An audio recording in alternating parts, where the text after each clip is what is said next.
اليوم داي 2 من الخميرة اللي سميتها لولو. رح احط لكم صورة كيف شكلها اليوم.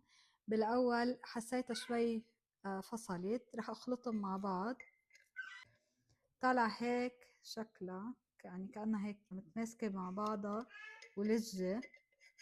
فاللي بيعرف اذا هذا الشيء معناته اللي عم نعمله صح يحط لنا بالتعليقات. احط نفس المكونات اللي حطيتهم باول يوم، 3 ملاعق طحين مع 3 ملاعق مي.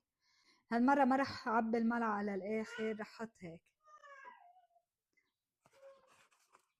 هيدي تاني ملعقة وهيدي التالتة. 3 ملاعق مي.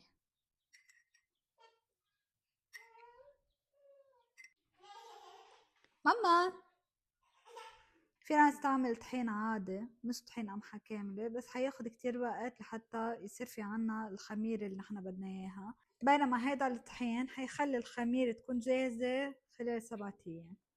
هيك المفروض لما انا بدي طعم الخميرة شيل نصها وارجع طعميها، بس انا ما شلت النص لانه بعدها جديدة وما في داعي من تاني يوم ضروري ينشل. وهلا بعد ما حركتها هيدا هو القوام اللي عندي، بظن هيدا هو القوام اللي نحن بدنا اياه.